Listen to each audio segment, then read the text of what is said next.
हरिओम नमः संस्कृताय। स्वागत है आप सभी का संस्कृतहास्मि चैनल पर। हम लोग रुचिरा तृतीयो भाग पढ़ रहे थे, जिसका पाठ 1 हम लोग पढ़ चुके हैं। तो अब हम पाठ 2 पढ़ेंगे। तो पाठ 2 जो द्वितीय पाठ वर्ग 8 में है रुचिरा, तो इसमें पाठ का नाम है बिलस्यवाणी न कदापि मे सूता। बिलस्यवाणी न कदापि मे सूता, बिल की वाणी कभी भी मैंने नहीं सुनी, या गुफा की वाणी कभी भी मैंने नहीं सुनी। तो इस पाठ में कहानी है, और वह कहानी है एक सियार और शेर की कहानी है। तो इसमें सियार जो है दिन में घूमने चला जाता है, और गुफा में शेर एक घूमते हुए भूखा हो जाता है, तो गुफा में आके छिप जाता है कि जब सियार आएगा तो उसका शिकार हो जाएगा। किंतु जो सियार रहता है वो अत्यंत चालाक रहता है, चतुर रहता है। वह सिंह के पैरों के निशान को देख करके समझ गया कि इस गुफा के अंदर शेर घुस गया है, और अगर मैं जाऊंगा तो इसका शिकार हो जाऊंगा, क्योंकि इसके जाने के तो पद चिन्ह दिख रहे हैं किंतु वापस आने के पद चिन्ह नहीं दिख रहे हैं। तब सियार क्या करता है, एक योजना बनाता है कि मैं कहता हूँ कि हे गुफा, हे बिल, मैं जब भी शाम को आता हूँ तब तुम मेरा आवाहन करती हो, मुझे बुलाती हो, और अगर आज तुम मुझे नहीं बुलाओगी तो मैं दूसरे गुफा में या दूसरे बिल में चला जाऊंगा। तब सिंह सोचता है, शेर सोचता है कि अगर मैं नहीं बुलाऊंगा तो सियार दूसरी गुफा में चला जाएगा। इस तरीके से मेरी क्षुधा, मेरी भूख शांत नहीं हो पाएगी, क्योंकि मैं शिकार नहीं कर पाऊंगा और यह दूसरी जगह चला जाएगा तो फिर भोजन मुझको नहीं मिल पाएगा। तब शेर क्या करता है, सोचता है कि डेली गुफा बुलाती है इसको, किंतु आज यह मेरे भय के कारण, उसको अभिमान होता है, वो सोचता है कि मेरे भय के कारण गुफा आज इसको नहीं बुला रही है, तो क्यों ना मैं ही बुला देता हूँ। तो इससे सियार बेवकूफ़ बन जाएगा, अंदर आएगा और मैं भक्षण कर लूँगा, खा लूँगा। तो सियार बुलाता है उसको। तो जब सिंह गर्जना करके उसको बुलाता है, तो जो सियार होता है वो समझ जाता है और कहता है कि बिलस्यवाणी न कदापि मे सूता, आज तक तो मैं जंगल में रहते हुए बुढ़ा हो गया, किंतु आज तक मैंने कभी बिल की वाणी नहीं सुनी है। तो यह तो रहा कहानी का सार। अब हम इसको शब्दशः पढ़ते हैं। तो यहाँ पर ऊपर देख रहे होंगे प्रस्तुत पाठ संस्कृत के प्रसिद्ध कथा ग्रंथ पंचतंत्र के, यहाँ पर लिखा हुआ है पंचतंत्र। पंचतंत्र जो विष्णु शर्मा ने, कौटिल्य ने लिखी है, आचार्य चाणक्य ने लिखी है, कि तृतीय तंत्र काकोलुकीयन से संकलित है। पंचतंत्र के मूल लेखक विष्णु शर्मा हैं। इसमें 5 खंड हैं जिन्हें तंत्र कहा गया है। इनमें गद्य पद्य रूप में कथाएं दी गई हैं, जिनके पात्र मुख्यतः पशु पक्षी हैं। तो आइए पढ़ते हैं इसको। कस्मिंश्चित् वने खर नखरः नाम सिंहः प्रतिवसति स्म। किसी वन में, कस्मिंश्चित् माने किसी वन में, किसी जंगल में, खर नखर नाम का सिंह, खर नखर नाम का शेर प्रतिवसति स्म यानी रहता था। तो किसी वन में खर नखर नाम का सिंह, खर नखर नाम का शेर रहता था। अगली पंक्ति देखते हैं। तो सह कदाचित् इतस्ततः परिभ्रमन् क्षुधार्तः न किंचिदपि आहारं प्राप्तवान्। वह कदाचित माने कभी, इतस्ततः इधर उधर परिभ्रमण घूमते हुए, क्षुधार्तः, क्षुधा माने होता है भूख, आर्त माने पीड़ित, तो भूख से पीड़ित न किंचिदपि आहारम प्राप्तवान, किंचित मात्र भी, थोड़ा भी आहार प्राप्त नहीं किया। तो वह जो खरनखर नाम का शेर था, वह इधर उधर जंगल में घूमते हुए क्षुधार्त हुआ, भूख से पीड़ित हुआ, और न किंचिदपि आहारम प्राप्तवान, उसे कुछ भी आहार प्राप्त नहीं हुआ। तब क्या हुआ आगे देखते हैं। तो ततः सूर्यास्त समये एकाम महती गुहाम दृष्ट्वा सह अचिंतयत। तो तदनंतर तब सूर्यास्त के समय में एक बड़ी गुफा को देख करके, तब सूर्यास्त के समय में एक बड़ी गुफा को देख करके वह अचिंतयत यानी सोचने लगा। तो जब भूख से पीड़ित हुआ तो उसको भोजन कुछ मिला नहीं, तब वह सूर्यास्त के समय जब सूर्यास्त हो गया तो एक बड़ी सी गुफा देखता है, उसको गुफा दिखाई देती है। तो उस गुफा को देख करके सह अचिंतयत, वह विचार करने लगा, वह सोचने लगा। क्या सोचने लगा कि नूनम एतस्याम गुहायाम रात्रौ कोपि जीवः आगच्छति। तो कह रहा है नूनम यानी निश्चित रूप से, एतस्याम गुहायाम रात्रौ कोपि जीवः आगच्छति, निश्चित रूप से इस गुफा में, तो नूनम एतस्याम गुहायाम रात्रौ कोपि जीवः आगच्छति, निश्चित रूप से इस गुफा में कोई जीव रात्रि में आता है, ऐसा वह सोचता है।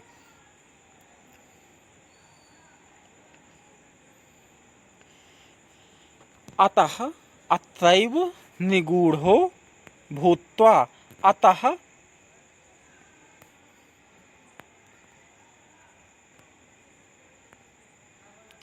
तब कहता है अतः अत्रैव निगूढ़ो भूत्वा, अतः अत्रैव मतलब यहाँ ही, निगूढ़ो मतलब छिप करके बैठ जाता हूँ।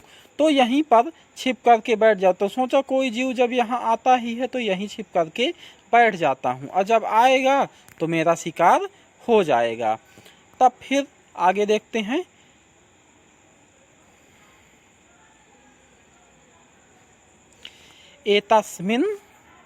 एतस्मिन् अंतरे गुहायाः स्वामी दधिपुच्छः नामकः श्रृगालः समागच्छत्। एतस्मिन् अंतरे मतलब इसी बीच में, मतलब एतस्मिन् अंतरे गुहायाः स्वामी दधिपुच्छः नामकः श्रृगालः समागच्छत्। तो एतस्मिन् अंतरे मतलब कुछ देर के बाद जो गुफा का स्वामी दधिपुच्छ रहता है, वह दधिपुच्छ नाम का श्रृगाल, दधिपुच्छ नाम का सियार आ जाता है। तो जब आ जाता है तब फिर क्या होता है देखते हैं।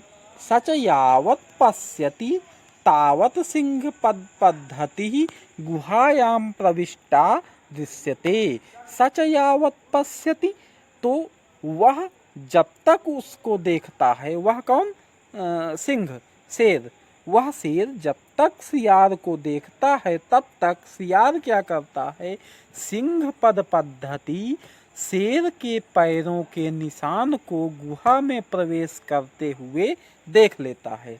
न च बहिरागता, वह यह देखता है कि पद पद्धति जाते हुए की तो बनी है, किंतु बाहर आते की नहीं बनी है, बाहर नहीं आया है इसका मतलब शेर।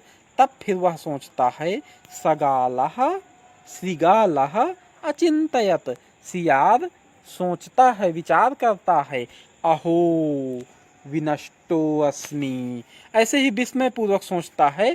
कैसे सोचता है, अहो विनष्टो अस्मि, अरे मैं तो विनष्ट हो जाऊंगा, मैं तो मर जाता अगर मैं विचार न करता, सोचता नहीं, देखता नहीं अच्छे से, तो मैं विनष्ट हो जाता, मृत्यु को प्राप्त हो जाता। फिर क्या विचार करता है, नूनम अस्मिन् बिले सिंह अस्ति इति तर्कयामि, इस बिल में निश्चित रूप से सिंह है, ऐसा मैं तर्कयामि, ऐसा मैं विचार करता हूँ, ऐसा मैं समझता हूँ। तो उसको सियार जो है, श्रृगाल जो है, वह उसको अनुमान हो गया कि इसमें निश्चित रूप से सिंह है। तत्किम करवाणी, तब मैं क्या करूं, तब मुझे क्या करना चाहिए, ऐसा वह विचार करने लगता है। एवं विचिन्त्य, ऐसा विचार करके, ऐसा सोच करके फिर क्या करता है, दूरस्थः रवं कर्तुम आरब्धः, दूर में स्थित होकर के आवाज करने लगता है, शब्द करने लगता है, और कहता क्या है, भोबिल भोबिल, हे बिल हे बिल, हे गुफा हे गुफा, किम न स्मरसी, तुम क्यों नहीं स्मरण कर रहे हो, तुम क्यों नहीं सोच रहे हो, क्यों नहीं स्मरण कर रहे हो, क्यों नहीं याद कर रहे हो। तो क्या याद दिला रहा है, तो आगे देखते हैं। यन्मया त्वया सह समय कृतोस्ति, कह रहा है जब मैं समय होने पर,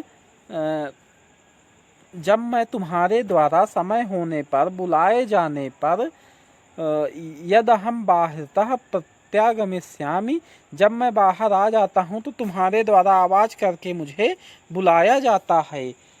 तदा त्वं माम आकारिष्यसि, तब तुम मुझको बुलाओ। और अगर फिर कहता है, यदि त्वं माम न आह्वयसि, यदि तुम मुझको नहीं बुलाओगी, यदि त्वं यानी तुम, माम माने मुझे, ना माने नहीं, आह्वयसि माने बुलाओगे, यदि तुम मुझको नहीं बुलाओगे तो फिर क्या होगा, तब ही अहम द्वितीयम बिलम यास्यामि इति, तब मैं दूसरे बिल में चली जाऊंगी। तब फिर सिंह सुनता है उसकी बात को, उसकी आवाज को। फिर आगे देखते हैं। तो जब सिंह सुनता है कि लग रहा है मामला गड़बड़ा रहा है, अगर ये गुफा बुलाएगी नहीं तो ये दूसरे बिल में चला जाएगा और मेरी क्षुधा कैसे शांत होगी। तब फिर आगे देखते हैं। तो एतत् श्रुत्वा, यहाँ पर एतत् श्रुत्वा है, वह संधि के नियम से सा को छा हो गया है।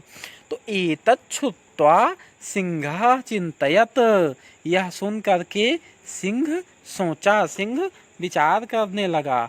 नूनम एसाम गुहा स्वामिनः सदा समाह्वान करोति, निश्चित रूप से इस गुफा के स्वामी को यह जो गुफा है यह डेली आवाहन करती है, डेली बुलाती है। परंतु आज क्या हुआ, परंतु मद भयात न किंचित वदति, किंतु यह मेरे भय के कारण आज कुछ भी नहीं बोल रही है। तो आगे देखते हैं। अथवा साधुइदम, अथवा साधुइदम, निश्चित ही, अच्छा ही कहा गया है, सच ही कहा गया है। क्या कहा गया है, आगे देखते हैं। आगे एक श्लोक है। भय संत्रस्त मनसाम हस्तपादादिका क्रियाः प्रवर्तन्ते नवाणी चबे पतुश्चाधिको भवेत। भय संत्रस्त मनसाम हस्तपादादिका क्रियाः प्रवर्तन्ते नवाणी चबे पतुश्चाधिको भवेत। तो इसका अर्थ ये देखते हैं कि भय संत्रस्त मनसाम, भय संत्रस्त मन से, डरे हुए मन से, हस्तपादादिका क्रिया, जो हाथ पैर की क्रियाएं होती हैं, हस्त माने हाथ, पाद माने पैर, तो हाथ पैर की क्रियाएं भयभीत मन वाले, डरे हुए मन वाले व्यक्ति के हाथ पैर की क्रियाएं न प्रवर्तन्ते, नहीं चलती हैं, रुक जाती हैं। फिर आगे क्या कहा, वाणी च वे पथुश्चाधिको भवेत, और वाणी में अत्यधिक कंपन होने लगता है। तो भय संत्रस्त मन से जो हाथ पैर की क्रियाएं हैं वह न प्रवर्तनते, रुक जाती हैं, प्रवर्तित नहीं होती हैं, और वाणी में अत्यधिक कंपन होने लगता है। तो आगे देखते हैं, थोड़ा सा और बचा है। फिर है तद अहम,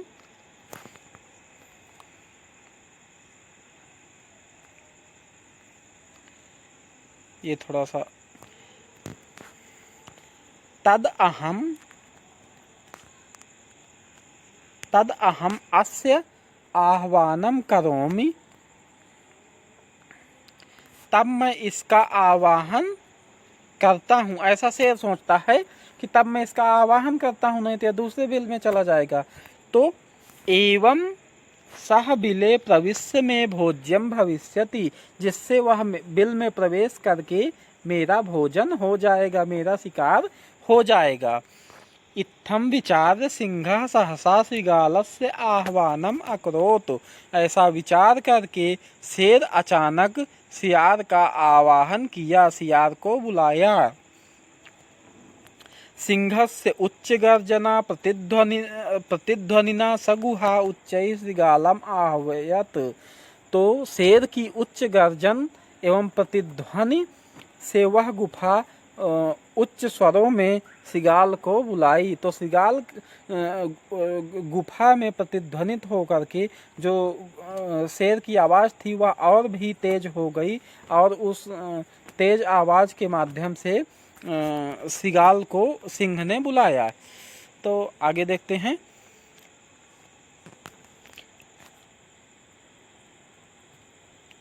अनेन अन्येपि पशवः भयभीताः अभवन्। तो उसके बुलाने से अन्य जो पशु थे वह भयभीत हो गए, डर गए। ये देखिए यहाँ पर चित्र के माध्यम से दिखाया गया है कैसे यह भयभीत हो गए, उसकी उच्च गर्जना से उछल उछल के भाग रहे हैं इधर उधर। आगे देखते हैं। सिगालोपि ततः दूरम पलायमानः, सिगाल इमम अपठत। सिगाल जो है सियार तब तुरंत दूर पलायमानः, दूर भाग गया। इमम अपठत, यह पढ़ते हुए, क्या पढ़ते हुए भागा, आइए देखते हैं। अनागतम यः कुरुते सशोभते, अनागतम यः कुरुते सशोभते, सशोच्यते यो न करोत्यनागतम, वनेत्र संस्थस्य समागता जरा, बिलस्य वाणी न कदापि मे श्रुता, बिलस्य वाणी न कदापि मे श्रुता। अनागतम यह कुरुते सशोभते, अनागतम न आगतम इति अनागतम, जो उपस्थित नहीं हुआ है, जो आया नहीं है, यह कुरुते सशोभते, ऐसा संकट जो उपस्थित नहीं हुआ है उसके बारे में जो विचार करते हैं, जो सोचते हैं, सशोभते, वही सुशोभित होते हैं। सशोच्यते यो न करोत्यनागतम, जो उपस्थित नहीं हुआ है,